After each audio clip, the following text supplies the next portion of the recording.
birthday wish nyo para kay Shea? Good health, yun na. Parang baka naman natin ang maraming birthday. Ayan lang. Dahil nakatayo ka, kanina ka pa active na. Ano po ang birthday wish ninyo para sa ating princess na nag-birthday ngayon?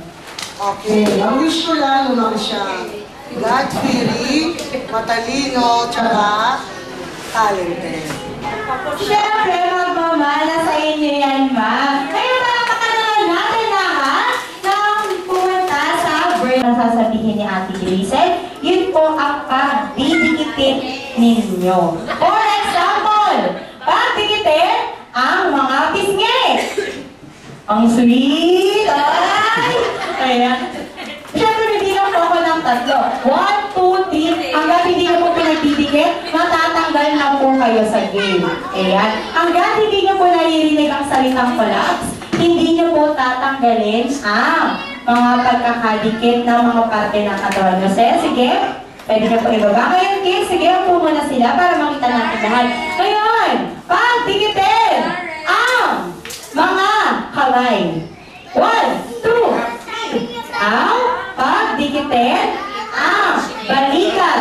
1, 2, 3. Now, ipagdikit ang mga balakang. 1, 2, 3. Okay? Ngayon, gawin natin mas sweet. Pagdikitin ang mga baba. 1, 2, 3. Ngayon, isama natin sa magkadikit ang mga ilong. 1, 2, 3. Pasensya na kayo, hindi kayo nagdikit. Sige po, maraming salamat. May countdown kasi mo, hindi sayang, hindi kayo nakaabot. Collapse. Meron tayong dalawang pairs ngayon. Ayan.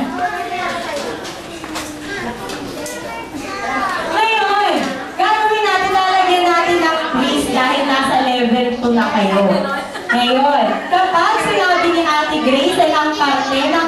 Hindi, gawin natin kung ano lang ang letter na sasabihin ko, pagdidikitin nyo. For example, pagdikitin ang letter P. Bahala kayo kung English o Tagalog ang pagdidikitin ninyo. 1, 2, 3. Sino isa? Si Sir gusto ko sige. Ang